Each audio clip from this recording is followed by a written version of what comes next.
Potential revitalization of Detroit, and I do phrase that in that way, it probably dates from the end of the recent Great Recession, as it was called. You have come out of the bankruptcy, a much stronger city.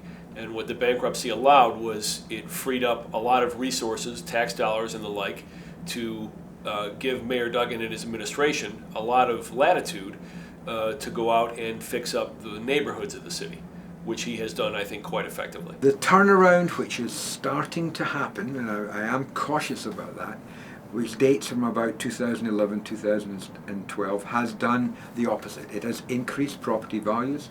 It has begun to populate empty and abandoned buildings. It has brought businesses in. I mean, just look at the number of bars and coffee shops that have opened up recently in this relatively small area. So all of that is positive. Downside? Yes. Rental levels and property values have increased to the extent that the younger population, those who are at the beginning of their careers or in relatively low-paying jobs, are indeed getting priced out. Capital moves in, and the capital sees that it can make money in these places, and if you don't own the property, you're going to be out. It's that simple. Things that city government can do to prevent that from happening, namely something called an overlay zone, that requires any new development to include affordable housing.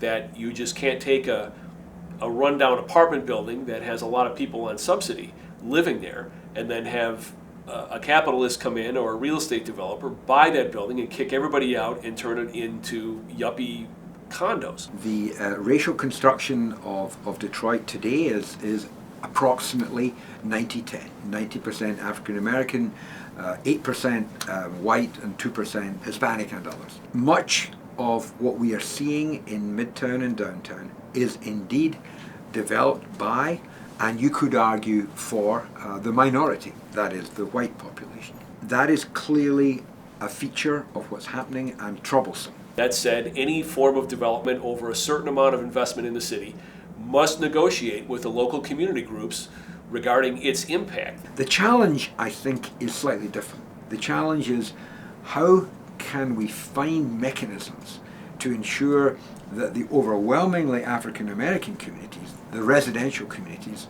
that cover the other 92% of the city, start to receive the investment, the attention, the support that Midtown Downtown has achieved to date. So there are a number of things that community groups can do to stop this. Of course, it takes political will, it takes the ability to get ordinances passed at the city level. What has been offered in neighborhoods in years past is also a property tax incentive called a neighborhood enterprise zone that we have in Detroit.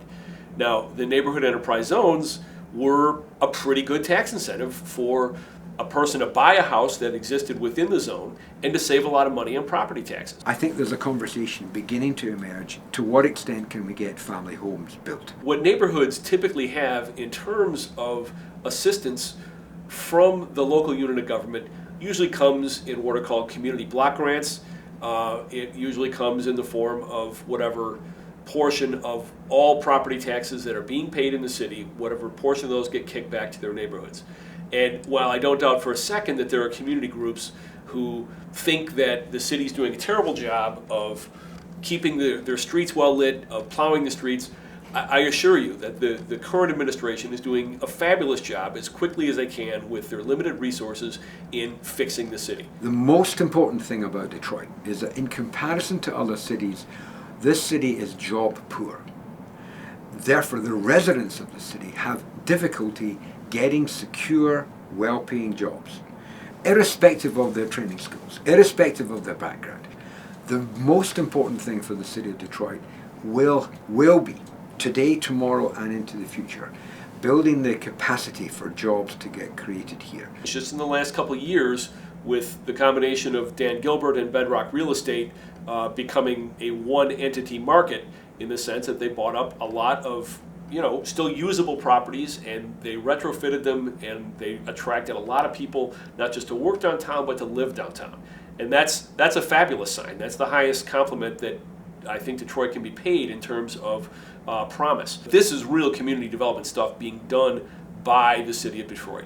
And I can't praise that enough. We need to be talking as well about improvements that are occurring in different pockets in the city. I think we need to be highlighting the opportunities that exist there, opportunities for job creation, for improving the living conditions for people in some of these areas. Not going to happen overnight, but I think we need to talk that up in such a way that the broader community has a sense of what's happening citywide and tell others what is potentially going to happen in the city.